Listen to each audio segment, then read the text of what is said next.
This is Steve from Horizontal Motorsports, doing a video here to go over the Dyno Day on the Legacy at the English Racing Dyno Day Challenge.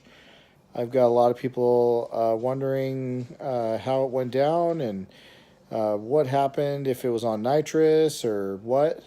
So I decided to make a little video to let you guys know how the day went and any problems or whatever that I encountered along the way. I got there first thing in the morning and pulled the car out of the trailer. Everything's good.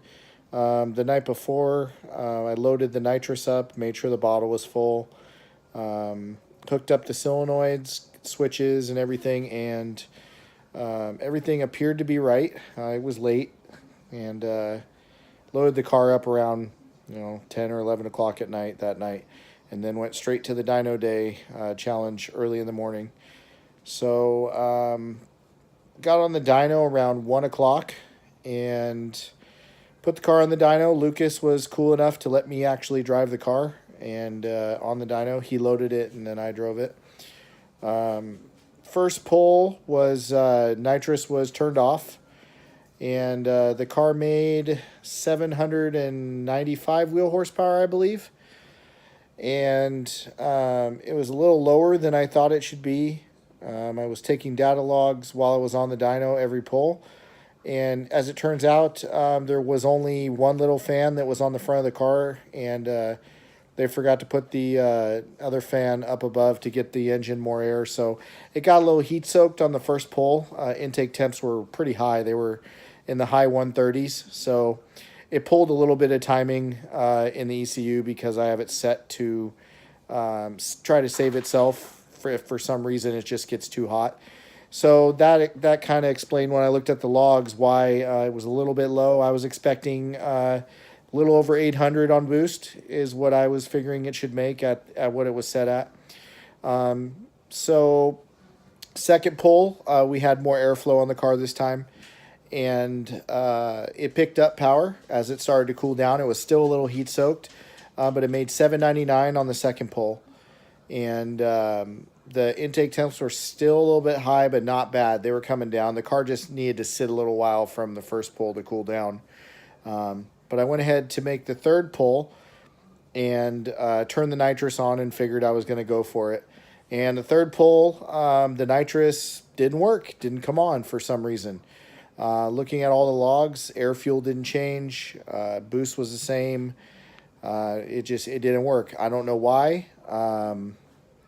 Didn't have enough time to really diagnose it or anything on the dyno. I only was able to get 3 pulls. That was what was allowed to me in the time, and they had a lot of cars to do, so I didn't want to hold them up.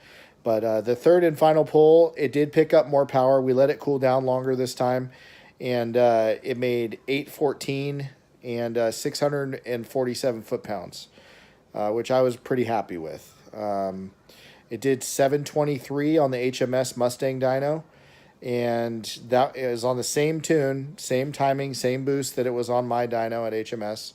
So we saw roughly a 13% difference at English higher. Had I anticipated the nitrous not working, I would have definitely turned the boost up and gave it more timing. I looked at my logs. It's running like 14, 15 degrees of timing, which is nothing for that motor.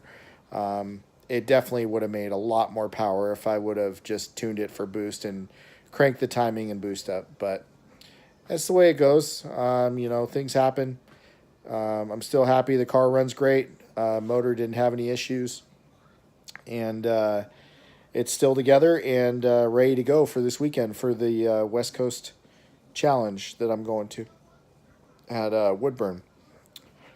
So when I got the car back, I did a little bit of diagnosis on it, but I'm still not quite sure why the nitrous isn't working. But I have a standalone ECU, so there has to be 3 different conditions that are met for the nitrous to come on, since I have the standalone controlling the nitrous as like a window switch.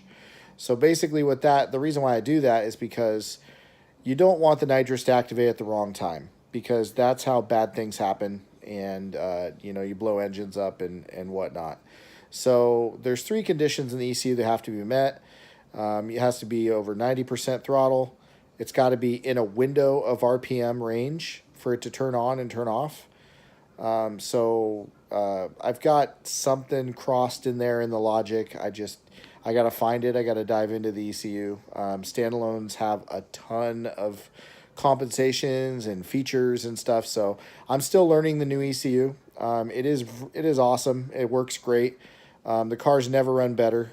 But I just gotta get the nitrous dialed in, and then we should be good. So this Saturday, when I take it out to the track, I'm gonna try to get the nitrous working for the first time, and I'm gonna go for it. So that's it for now.